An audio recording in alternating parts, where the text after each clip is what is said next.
Borek Hashem Leoilam, Maim Belmain. Muchas gracias por conectarse y por estar con nosotros el día de hoy, jueves 12 del mes de Tevet del año 5783. Su servidor Moshe Akiva Ben Abraham, transmitiendo desde Ciudad Colón, el Cantón de Mora, provincia de San José, República de Costa Rica, en la América Central. Muchas gracias también a Radio Arca Internacional por permitirnos esta oportunidad tan significativa de poder compartir este mensaje por medio de este programa Da'at Tebunot, que se transmite todos los martes y los jueves a partir de las 16 horas de Costa Rica, 17 horas de Colombia. Para toda nuestra estimable audiencia, les recordamos que el número al que nos pueden hacer llegar sus consultas, inquietudes, comentarios, preguntas, solicitudes es el código de país 57 316 366-6088. WhatsApp 56, código de país 57 316 366 6088. En Date Unot, además de su servidor, Moshe Akiva Ben Abraham, también tenemos la participación de Reb Haim Moshe Gabay, que con el favor del cielo se nos estará uniendo, de ser posible, en los próximos minutos. Y mientras tanto, pues vamos a darle continuidad al tema del programa que hemos venido desarrollando sobre las 7 leyes universales. ¿Qué son estas 7 leyes universales? ¿De dónde salen? ¿Quién las ideó? O sea, porque en la Torah no están escritas específicamente como tales, sino que las aprendemos del Talmud en el Tratado de Sanedrín por medio por medio de la interpretación del texto que dan los sabios. Entonces, estas 7 leyes universales ya las tenemos como como un anticipo, como un anticipo, sí, de lo que iba a ser, de lo que iba a ser la Torá, los 613 preceptos. De hecho, estas 7 leyes universales las podemos considerar como un resumen muy escueto, muy breve de todos los detalles que iba a tener los 613 preceptos más adelante. Además de eso, los 613 preceptos nos hablan de leyes rituales, leyes de pureza que son específicas, únicas para el pueblo judío. Y las personas no judías no podían tomar de los 613 preceptos para acomodarlos y fundamentar máximas de vida a partir de los 613 preceptos, sino que ellos están obligados también como parte de las 7 leyes universales a administrar la justicia según sea el caso. Cada cultura, de acuerdo a estas 7 leyes universales, cada etnia, digamos, la Torá nos habla de 70 etnias. Los sabios dicen que desde que Sanjerib, rey de Ashur, vino y mezcló todas las etnias y se llevó habitantes de territorios para otros territorios y hizo mestizaje de las diferentes etnias que estaban hasta ese momento, pues los sabios dicen en las palabras de Rabban Gamliel que no sabemos a qué etnia pertenece o cada individuo, o sea, cuál es su etnia exacta debido a esto. Sin embargo, remitimos esta obligación a una cuestión cultural. Cada cultura, cada nación, cada pueblo, de acuerdo a sus tradiciones, de acuerdo a su cultura, debe establecer un sistema judicial, un sistema legal que administre la justicia para sus miembros. Entonces, de esta manera podemos encontrar que quizás haya temas un poco abstractos entre una cultura y otra, donde podría considerarse inclusive como subjetiva la administración de la justicia. Por ejemplo, tenemos una religión de cierta cultura donde el robo y el latrocinio se castigan amputándole las manos a la persona que roba, mientras que quizás en otras culturas el robo sea castigado con pena de muerte. Otras culturas van a castigar el robo con prisión o con la eventual indemnización de la parte afectada. Y así sucesivamente para todas y cada una de estas leyes. Los sabios nos educan, nos instruyen de que la transgresión de las 7 leyes universales debe ser castigada con la muerte. Debido a esto es que la observancia de estas 7 leyes universales todavía no está en vigencia. No podemos obligar a las diferentes culturas a aceptar estas 7 leyes con todas las implicaciones que ellas tienen. Y las personas que empiezan a vivir su vida a partir de estas 7 leyes, pues deben saber que eventualmente en caso de fallar en la observancia de alguna de estas 7 leyes, pues el cielo va a ejecutar o va a intervenir una retribución por la omisión a estas leyes. Entonces, la Torá nos instruye específicamente en los 613 preceptos. Yo sí tengo que hacer una división forzosamente. Tal vez esta posición de este servidor de ustedes discrepe un poquito con la posición de los sabios, de algunos rabinos contemporáneos.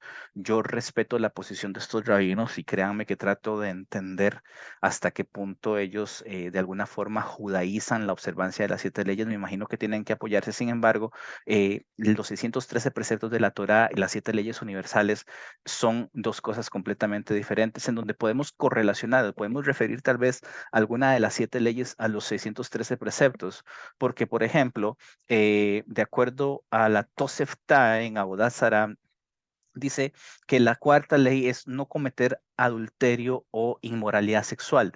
No podemos entender que esto se refiere específicamente a como nosotros entendemos el adulterio desde los 613 preceptos o como entendemos la inmoralidad sexual desde los 613 preceptos. Entonces, cada cultura, desde que se le da la prerrogativa a las diferentes culturas, cada cual de acuerdo a sus tradiciones, de establecer cortes de justicia, de alguna forma quizás subjetiva también, se les permite administrar lo que ellos consideran que es, por ejemplo, en nuestro caso, en el caso de este cuarto precepto, la inmoralidad.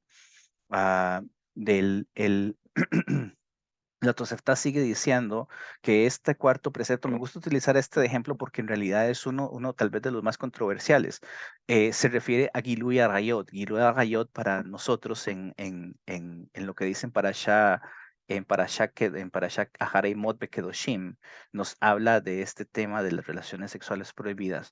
Para nosotros, de acuerdo a los 613 preceptos, tenemos una prohibición de ciertos tipos de relaciones entre familiares, entre parientes. Está prohibido también, por ejemplo, tomar como esposa a una mujer que fue la esposa de mi padre, está prohibido tomar como esposa a una mujer que fue la esposa de mi hijo eventualmente, y de estas afirmaciones, de estas máximas de la Torah, salen diferentes leyes, salen diferentes detalles, reglamentos que regulan, valga la redundancia, este tipo de conductas, porque por ejemplo la Gemara se pregunta en Yevamot, por ejemplo, bueno, ¿qué pasa si la mujer que fue, qué pasa si una mujer fue esposa de mi padre, por ejemplo, pero mi padre ya falleció y entonces ante el fallecimiento de mi padre tal vez yo podría optar por ¿cómo se dice? Por tomar esa mujer para mí como esposa, debido a que mi padre ya falleció, Hasbe Shalom. O en el caso contrario, ¿qué pasa si yo como padre, el caso de mi nuera, mi hijo que está casado con ella, fallece y entonces yo podría tomar a esa mujer como esposa? Entonces los sabios dicen, por ejemplo, en este caso, prohibida una vez, prohibida para siempre.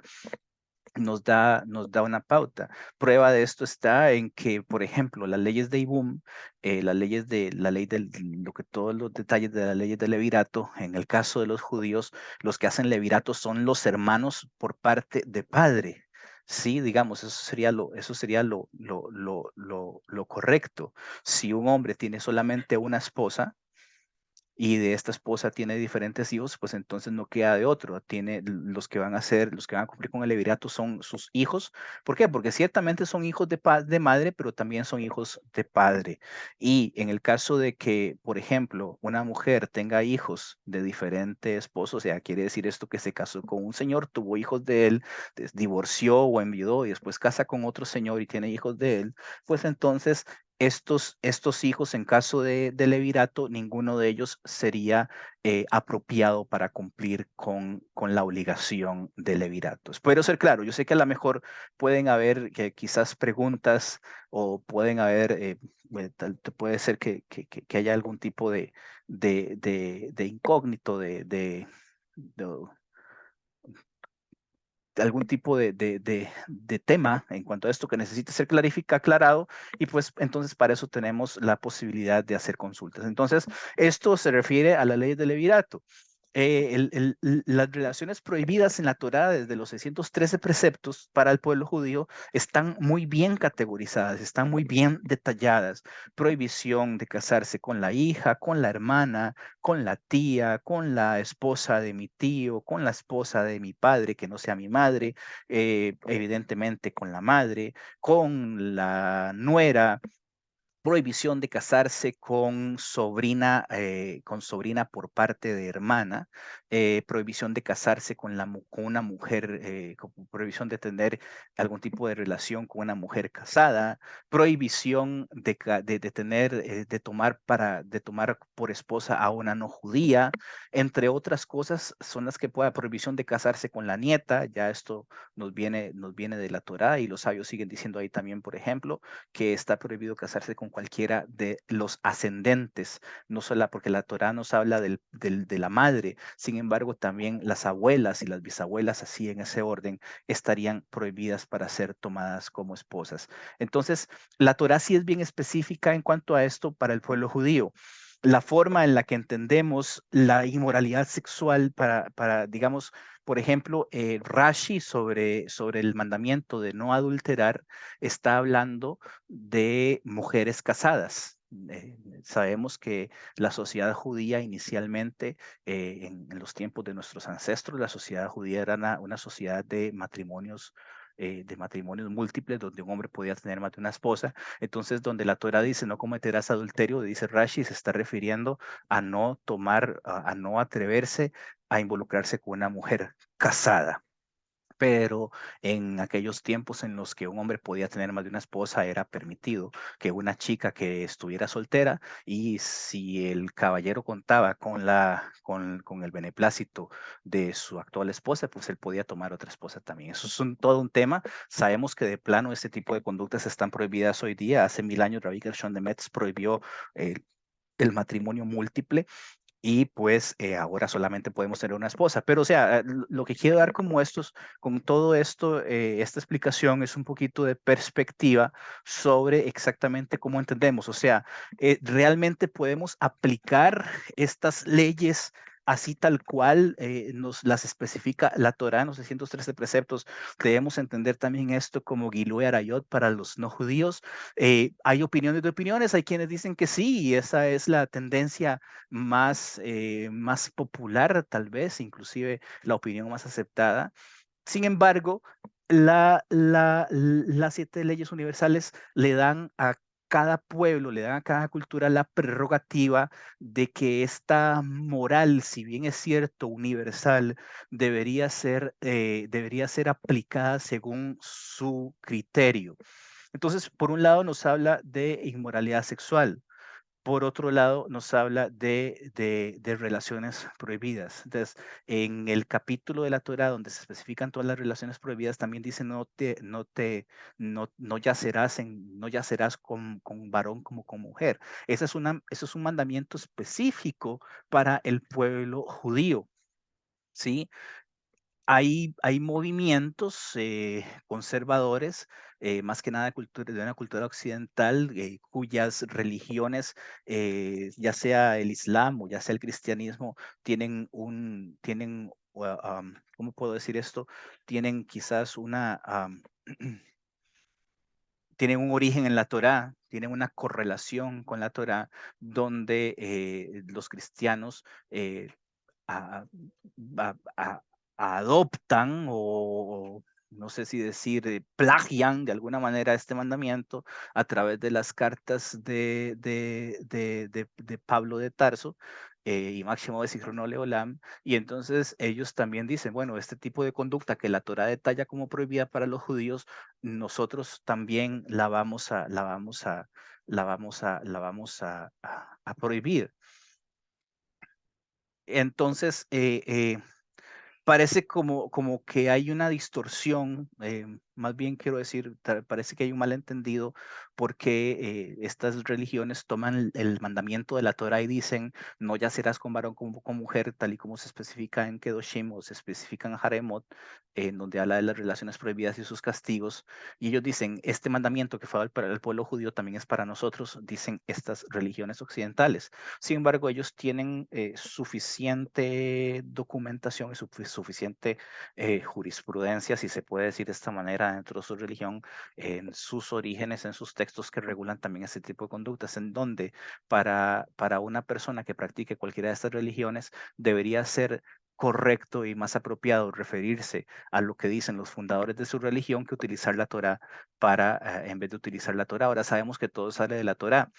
No obstante, la observancia de las 7, dejando de lado, quiero decir, dejando de lado cualquier imposición o cualquier principio que las religiones occidentales idolátricas puedan tener, en realidad, si un grupo, una persona o un grupo de personas que observen las 7 leyes universales quieren, por ejemplo, prohibir de alguna manera las conductas homosexuales, por ejemplo, desde su cultura y de acuerdo a sus tradiciones, entonces deberían utilizar el cuarto mandamiento de las 7 leyes universales para prohibir este tipo de conductas.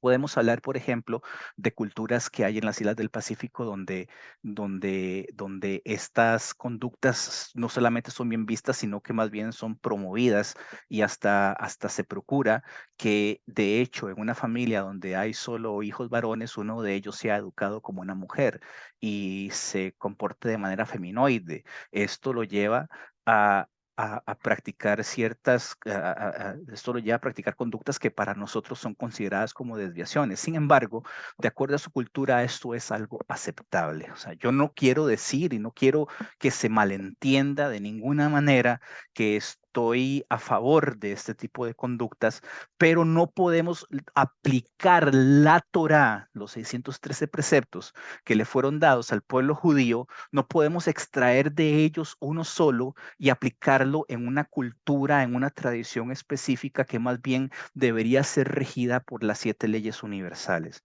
Y desde la perspectiva de que las 7 leyes universales le dan la prerrogativa a cada cultura del mundo para establecer un sistema de justicia, para administrar justicia de acuerdo a su tradición, de acuerdo a su costumbre, entonces también les queda como una prerrogativa de decidir qué consideran ellos, por ejemplo, idolatría. Vamos a hablar de la idolatría. ¿Por qué? Porque por un lado, las 7 leyes universales me prohíben el homicidio, pero por otro lado, el único castigo que existe para la omisión o para la transgresión de estas 7 leyes universales, cuando éstas estén en total vigencia, sería la pena de muerte. Entonces parece contradictorio una cosa y la otra. De ahí podemos entender que, por ejemplo, la idolatría, como nosotros la entendemos, es muy diferente a como las 70 naciones o como las culturas del mundo podrían entender la idolatría. De hecho, inclusive hay discrepancia en los sabios entre si el Islam, por ejemplo, es idolatría o no. No hay duda de los sabios de que el cristianismo es idolatría. ¿Por qué? Porque tienen tres dioses, tienen representaciones de sus dioses, el supuesto nacimiento de un ser humano junto con su muerte hace que un fulano se convierta en su dios. Entonces, no tenemos duda en cuanto al cristianismo, pero en cuanto a los sabios, en cuanto al islam, los sabios sí tienen una pequeña discusión, una pequeña discrepancia, y un sabio de la altura de Rabbi Moshe ben Maimón, de Rambam Akadosh, dice, por ejemplo, que el Islam no es idolatría, e inclusive tratan de armonizar y decir la palabra en su idioma para Dios es la misma palabra que nosotros utilizamos. Y algunos van más allá, dicen la misma definición que ellos tienen de su Dios, del Dios de ellos, es exactamente la misma definición que tenemos nosotros. Pero hay quienes dicen que las peregrinaciones a ciertos lugares, la peregrinación a cierta ciudad donde hay un monolito, donde ellos tienen que ir a dar vueltas alrededor de ese monolito, cierta época del año, pues entonces esto podría considerarse idolatría. Entonces, cada cultura tiene la prerrogativa de decir, bueno, nosotros creemos, por ejemplo, hay un mandamiento de no adorar ídolos, no adorar ídolos. El reconocimiento y el reconocimiento por medio de esto de creer que hay un solo Dios. Pero, por ejemplo, para nosotros judíos, las conductas que nos alejen de la Torá pueden considerarse idolatría. Entonces, no estamos venerando ídolos, no estamos sirviéndole a representaciones de estrellas o de planetas o de ángeles, no estamos poniendo ofrendas de frutas o de alimentos delante de estatuas de piedra con formas de animales o con formas de hombres. Sin embargo, nosotros decimos que cuando una conducta me aleja de la observancia de la Torá o del estudio de la Torá, esto también podría ser considerado como una forma de idolatría. Y todo aquello que aleje el pensamiento del hombre, del pensamiento de la persona, de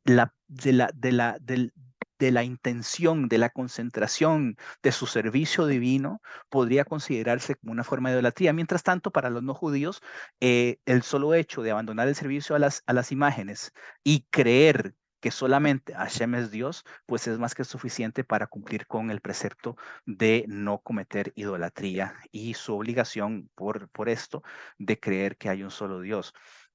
Entonces son posiciones muy interesantes donde en realidad para las 7 leyes universales no tenemos tal vez una definición exacta. No podemos decir, bueno, por ejemplo, el otro día, es una pregunta que le tengo para mi rabino que no se la he hecho. Para nosotros judíos tenemos una obligación en Shemot capítulo 20 que dice, no tomarás el nombre de Hashem tu Dios en vano y quien te la haga será cortado de su pueblo. ¿Qué significa para nosotros tomar el nombre de Hashem en vano? Pues bien, el Rambam, vuelvo otra vez al Rambam en Gilhot Yesodei HaTorah, dice, por ejemplo, bueno, hay 7 nombres de Hashem que no se pueden mencionar, estos 7 nombres de Hashem no se pueden escribir en cualquier lado, porque si se escribe en un lugar en el que vayan a ser borrados, se está transgrediendo el mandamiento que está en Devarim, que dice, borrarás los nombres de sus dioses, pero no harás así con Hashem tu Dios. ¿Ven? Entonces, son detalles que son muy específicos para el pueblo judío. Entonces, nosotros no podemos decir el nombre de Hashem. Cuando vemos, por ejemplo, los diferentes nombres con los que nos referimos a Hashem, sea este el Yod Kei Vav Kei, Elohim, Eloká, Kel, Shakai, Sebakot, todos estos nombres, para nosotros está prohibido pronunciarlos. Por eso es que yo los he pronunciado de manera, digamos, incorrecta. Lo he hecho correctamente para no transgredir la prohibición de mencionar los nombres de Hashem en vano. Sin embargo, en las leyes de los fundamentos de la Torah, en la Mishneh Torah del Rambam, ahí nos dice los 7 nombres de Hashem que no pueden ser pronunciados a menos que sea que se esté leyendo la Torah en el servicio de lectura pública, Shabbat, lunes y jueves, o a menos que sea que se esté estudiando. De hecho, para el nombre Yod Kei Vav Kei utilizamos otra forma que es el nombre de Adonut. Este lo acabo de decir mal también. Dije Adonut porque se refiere al dominio, al señorío que Hashem ejerce sobre el mundo. Entonces, ni siquiera esto, el nombre Yod Kei Vav Kei, aunque venga con vocales, aunque venga con diferentes formas de ser pronunciado, no podemos pronunciarlo porque hay una prohibición en la Torah que se refiere específicamente a esto. Sin embargo, me parece, y como les digo, es una pregunta que tengo que hacerle al rabino eventualmente. Me parece que tal vez para los no judíos esta prohibición no aplica, o tal vez sí aplique, y por lo tanto pues hay que ser muy cuidadosos en cuanto a esto. Yo en lo personal prefiero ser más restrictivo y decir, bueno, si nosotros que somos los guardianes de la Torá, que se nos ha confiado la Torá, que la hemos vivido, que la hemos sufrido y que se nos dio directamente a nosotros la Torá en el monte Sinaí para cumplirla, tenemos que ser restrictivos en cuanto a este tema, y los sabios nos han puesto estas restricciones, cuanto y más personas que de alguna manera no tienen no tienen estas obligaciones que nosotros tenemos, y por lo tanto pues deberían abstenerse también de esto. Eh, es un tema interesante, por eso insisto, cuando el mandamiento, la ley universal de establecer cortes de justicia y administrar la justicia de acuerdo a su tradición y a su cultura se emite, esto le da la prerrogativa a las diferentes culturas de cumplir con estas 7 leyes universales sin la necesidad de que en el cumplimiento se obliguen a mezclar los 613 preceptos con las 7 leyes universales para los Bnei Noah. Por ejemplo, los judíos tenemos la dieta kosher. La dieta kosher tiene diferentes detalles. No comer sangre, asegurarnos de que el animal sea degollado correctamente. Este degüello no se establece en la Torá, y el hecho de que no se establezca en la Torá y que haya sido pasado por medio de tradición oral al pueblo judío hasta nuestros días, o hasta los días en los que los códigos de ley fueron compuestos, nos dice que este tipo de degüello es específico para nuestro pueblo. No mezclar carne con leche, no cocinar, no comer y no aprovechar estas mezclas de lácteos y carne. Eh, eh, Abstenernos de la ingestión de ciertos animales que consideramos impuros. Estas leyes de la dieta kosher no aplican al, a la prohibición de comer la carne de un animal vivo, que es una prohibición específica para los Bnei Noach, para los observantes de las 7 leyes universales. Entonces, si nos enfrentáramos a la situación en donde un maestro de Torá obliga, por ejemplo, a un observante de las 7 leyes universales a comer kosher, yo podría asumir que este señor, lo que es esta persona, usualmente son señores los que enseñan, esta persona está judaizando, está aplicando preceptos que son específicos del pueblo judío para obligar a personas que no deberían estar obligadas a la observancia de este precepto. Entonces, son cosas con las que hay que tener mucho cuidado. Todo esto es simplemente para la introducción. Vamos a ver más en detalle, como les he dicho en otras entregas, vamos a ver más en detalle cada una de las 7 leyes con sus implicaciones. Pero así a grosso modo, o sea, el hecho de que la humanidad en pleno esté obligada a creer en que solo Hashem es Dios, no los obliga a rendir un servicio igual al que rendimos nosotros.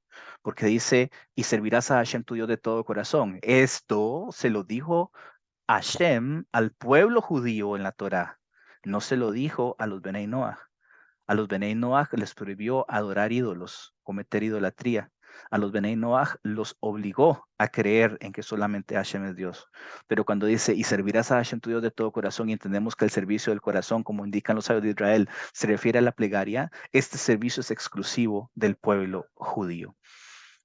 A nosotros la Torá nos sanciona en cuanto a daños y perjuicios. Esto lo encontramos en Parashá Mishpatim, en el libro de Shemot. Y ahí empieza la Torá diciéndonos sobre las leyes de esclavitud. a nosotros se nos permite, o digamos, de acuerdo a la Torá, ya no en estos tiempos, la esclavitud quedó abolida hace mucho tiempo, pero en la Torá dice cuando un hombre compre para sí un sirviente, un eved. Entonces había dos tipos de esclavos, el sirviente judío que tenía unas leyes, el sirviente no judío que tenía otras leyes. Si un amo de un sirviente en un momento de enojo le causaba algún tipo de daño físico a su esclavo, él no solamente tenía que darle la libertad a su esclavo, sino que tenía que indemnizarlo. La Torá nos habla también en Parashat Mishpatim sobre querellas, sobre cuando una persona tiene una disputa con su prójimo y en esta disputa llegan a la agresión física. Si alguno de ellos prevalece contra su prójimo y le causa una lesión que le incapacite, la Torá nos da el detalle de cómo tiene que proceder la persona que causó la lesión y nos da aquella famosa ley que es mal interpretada por los, no, por los detractores de la Torá, dicen ojo por ojo, diente por diente, etcétera, etcétera, la famosa ley del talión, pero los sabios nos explican, parece muy salvaje decir, bueno, si le golpeaste el ojo a tu hermano, vas a tener que recibir vos un golpe en el ojo. Si le arrancaste un diente a tu hermano, vamos a tener que arrancarte un diente a vos, y así por el estilo, no. La Torah dice, los sabios explican, ojo por ojo quiere decir que si le dañaste un ojo a tu hermano al pelear con él, vas a tener que indemnizar a tu hermano por el valor de ese ojo, de acuerdo a lo que un tribunal dictamine en cuanto a lo que esa indemnización debería ser. Y así, dependiendo de la lesión y del nivel de impedimento que vaya a tener su prójimo, el agresor va a tener que indemnizar pues, a la víctima. En el caso de los venenos, simplemente nos dice una orden de no cometer homicidio. Y esta orden está específicamente detallada en Bereshit, en Parashat Noah. Y Hashem le dice a Noah, el hombre que derrame sangre, su sangre será derramada también. ¿Sí? Entonces nos dice, si cometes homicidio, pues entonces vas a tener que ser castigado. Como hemos dicho, todas y cada una de las 7 leyes de Noah, que son la transgresión de cualquiera de las 7 leyes, de las 7 leyes universales, debería ser castigada con la muerte. Vamos a hacer un paréntesis aquí y vamos a decir en la Lashon del Rambam en Hilhot Melahim, que dice claramente, y los sabios están de acuerdo, de que estas leyes no están en vigencia. Su observancia en este momento es opcional. Y todas aquellas personas que lo hagan, pues son bienvenidas de hacerlo. No obstante, ningún judío del mundo, ningún rabino puede obligar a un no judío a observar estas leyes. Ahora, ¿qué es lo que pasa cuando un no judío descubre que las religiones que han seguido, cualesquiera que éstas sean, son de carácter idolátrico? Y este judío dice, bueno, ok, esta religión que estoy siguiendo es idolatría, entonces yo quiero dejar la idolatría. Y se acerca a un maestro de Torah, un rabino, un moreb, para pedirle guianza, porque puede ser que una persona se dé cuenta que la religión que él sigue, ya sea en Occidente o donde sea que esté, es idolátrica, pero puede ser que este descubrimiento no le conmueva para buscar la Torá. Puede ser que él simplemente diga, bueno, está bien, la religión que yo sigo es idolátrica y a lo mejor hay un Dios. Y que entonces él de manera empírica e incipiente quiera servir a este Dios. Eso también puede suceder. Pero en el caso de que una persona lea la Torá, lo que pasa lo que pasa con las 7 leyes de Noah y con la situación acá en Occidente es que hay una religión que es la religión itinerante por excelencia, o sea, la religión de la mayoría en sus múltiples facetas, en sus múltiples presentaciones, por decirlo así, variantes, pues entonces esta religión tiene algún tipo de relación indirecta con la Torá. ¿Por qué? Porque ellos reclaman que su religión salió de la Torá.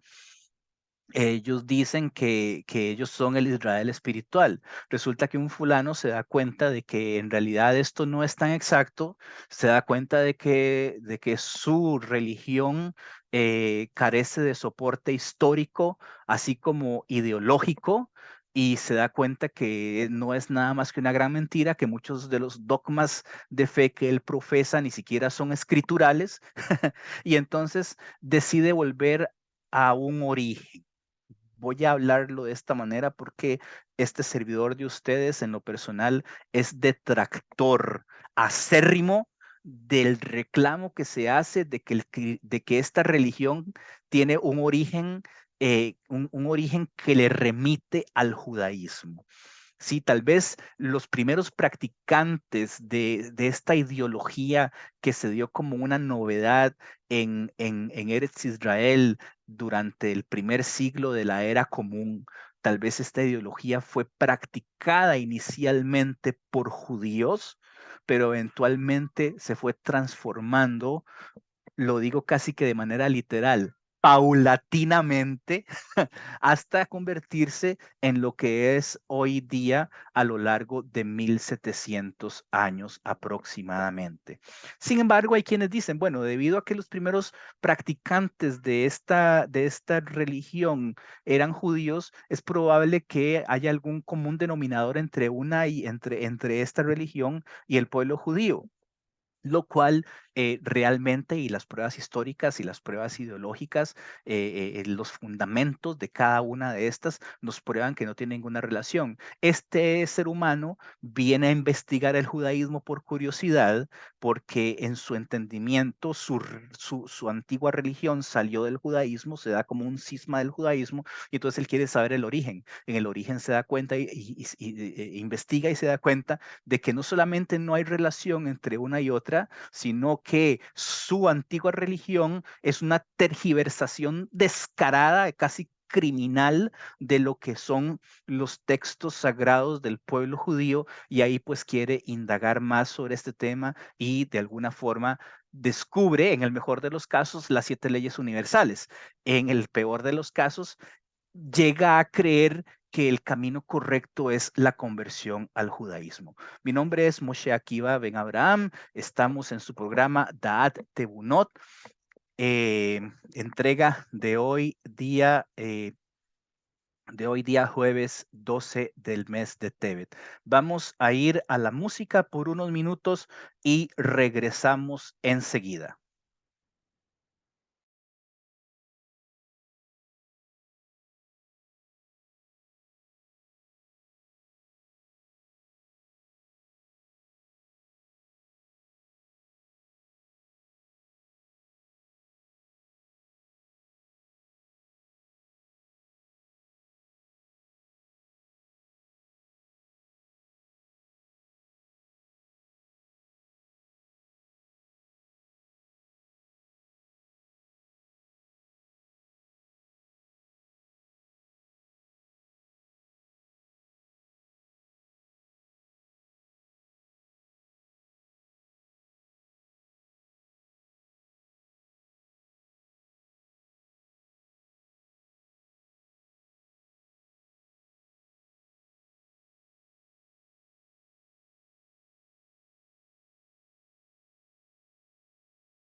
Baruch Hashem, seguimos con el programa Daat Tebunot, su servidor Moshe Akiva Ben Abraham. Entonces estamos hablando del tema de las 7 leyes universales.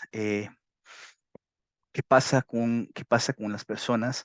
Lo que estábamos discutiendo hace un momento, el proceso que surge en las personas a la hora de referirse a las 7 leyes. ¿Cómo es que llegan las personas a las 7 leyes universales? Es lo que estábamos explicando o tratando de darle una explicación hace un momento. En este caso, debido al hecho de que usualmente las personas acá en Occidente, en el continente americano, la mayoría han sido o son practicantes del cristianismo o de alguna otra religión, ya sea el islam o el budismo.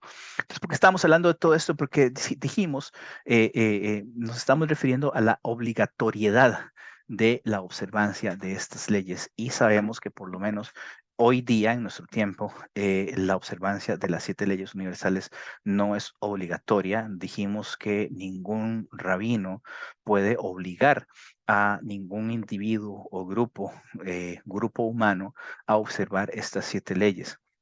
También es prerrogativa del pueblo judío aceptar conversos. Hashem, en su infinita sabiduría, dejó las bases sentadas para que toda persona que quisiera agregarse al pueblo judío, a su servicio, desde el punto de vista de los 613 preceptos, lo hiciera por medio de la conversión al judaísmo. Sin embargo, esta conversión no es obligatoria y también resulta prerrogativa de un tribunal rabínico si acepta conversos o no.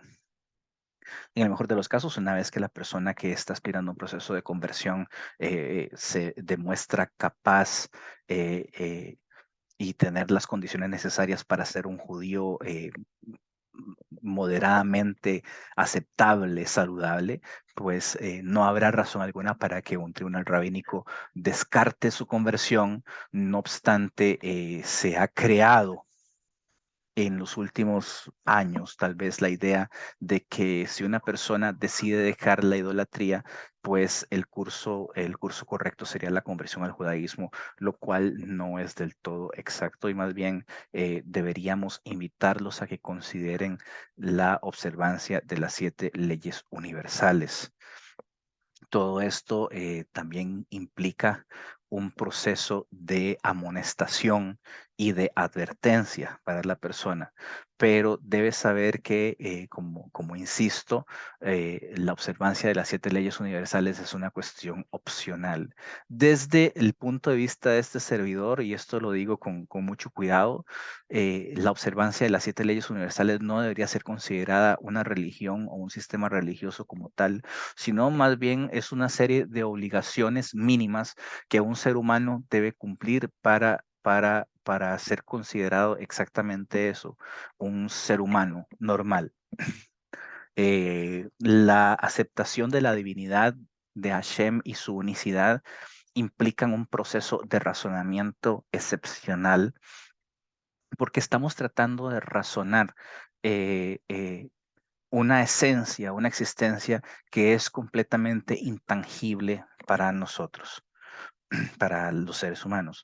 Sin embargo, el razonamiento negativo, dicho esto en las palabras del Rambam, es lo que nos lleva a concluir la existencia, no solamente esto, sino la unicidad y la existencia inmanente de Hashem. La obligatoriedad de las 7 leyes universales va a quedar establecida con la ayuda del cielo cuando se manifieste el Mesías de Israel, como hablábamos la vez pasada. La redención final del pueblo judío no es una redención exclusiva del pueblo judío como tal, si bien es cierto, la redención viene por medio del pueblo judío, pero esta redención va a tener alcances universales en donde no solamente el pueblo judío va a ocupar el lugar que le pertenece en la creación, sino toda la creación en pleno, cada una de las naciones. Hay una profecía en el profeta Zeharia que dice que al final de los tiempos las naciones van a tener que enviar delegados a Jerusalén ciertas épocas del año y detalla específicamente la festividad de Sukkot. Entonces, inclusive esto nos dice que la festividad de Sukkot va a seguir observándose a lo largo de la eternidad y también perdón, a lo largo de la eternidad, y también que las personas, que los no judíos van a tener que observar esa festividad en la época mesiánica. En la época mesiánica tiene tres detalles que son básicos. Número uno, la redención. Número dos, la reconstrucción del templo. Esto, hay discrepancia entre los sabios. Hay quienes dicen que el templo va a ser construido físicamente por nosotros y esto va a traer la redención, mientras que otros dicen que el templo de una forma milagrosa va a descender del cielo enviado directamente a Hashem, donde se alude que el tercer templo no va a ser destruido. Como les digo, esto es una discrepancia, puede ser una u otra o las dos. En realidad los sabios siempre tienen razón. La idea principal de esto es que el tercer templo no va a ser destruido. Y por supuesto, el restablecimiento del reinado de la casa del reinado de la descendencia de David Amelech en la figura del Mesías. El Mesías es un ser humano común y corriente, pero potentísimo en Torah. El Mesías no va a ser adorado como creen algunas corrientes religiosas, y además de esto el Mesías va a tener que cumplir con ciertas características, quiero decir más bien, tiene que cumplir con ciertos requisitos para poder ser considerado Mesías. Entonces, es en este momento en donde la observancia de las 7 leyes universales no va a entrar, no solamente va a entrar en vigencia para todos aquellos que no sean judíos, sino que va a ser de carácter obligatorio, así como todos los 613 preceptos de la Torá van a empezar a cumplirse otra vez. Esto implica muchas preparaciones, porque para nosotros, pues, implicaría la consagración del templo, implica también la preparación de las aguas, de las aguas del Hatat, incinerando la vaca roja. Todo el pueblo judío, de alguna forma milagrosa, impensable tal vez para este servidor. Tal vez los sabios sí puedan dar un poquito más de detalle en cuanto a esto, pero de una forma casi inimaginable, todos vamos a ser purificados por las aguas del pecado, de la vaca roja, quiero decir. Y es ahí donde entonces va a empezar a funcionar el Sanedrín liderado por el Mesías, que simplemente que además de ser el cabeza del Sanedrín, también va a ser el rey de Israel, como fue prometido a David Hamelech en su momento, y a Judá ben Jacob, eh, como lo leemos en esta parashá de Vayehi, que leemos este próximo Shabbat, la última parashá de Sefer Bereshit que se lee este Shabbat, donde Jacob vino le profetiza a Judá y le dice: no se apartará el cetro de la casa de Judá hasta que venga Shiloh. Entonces, así a grandes rasgos, ya ahí, como les digo, lo principal del tema que estamos hablando es que a partir de ese momento va a entrar en vigencia y en carácter de obligatoriedad la observancia de las 7 leyes universales para toda la humanidad, para todos aquellos que no sean judíos, mientras que el pueblo judío va a observar en su totalidad los 613 preceptos. Que decía hace un momento que el movimiento o la observancia de estas 7 leyes universales no debería ser considerada una religión, sino más bien una regla de vida. Ahora me dicen: bueno, pues es que una religión es una regla de vida. En realidad, no exactamente. Y las personas que observan las 7 leyes universales de manera voluntaria deberían más bien eh, deberían entender que esto lo que hace es simplemente establecer una pauta de la relación que Hashem quiere que la humanidad tenga con él. Cuando me refiero a la humanidad, quiero decir todos aquellos que no son judíos, porque los judíos tenemos, en esto sí debo ser muy particular. Todos los judíos tenemos la Torá, los 613 preceptos. Entonces nosotros establecemos la relación con el Creador a partir de esos 613 preceptos, 613 mandamientos. Los no judíos tienen las 7 leyes universales, y la relación con el Creador para ellos es en función de la observancia de estas 7 leyes universales. Pues entonces vamos a quedar hasta acá, Besrat Hashem, con la invitación desde ya para que nos veamos con el favor del cielo, o nos oigamos más bien, quiero decir, este próximo martes. A partir de las 17 horas en Colombia, 16 horas en Centroamérica. Su servidor Moshe Akiva Ben Abraham, les deseo que tengan un excelente Shabbat para todo para todos mis hermanos judíos que me escuchan. Shabbat Shalom, este es Shabbat Hazak.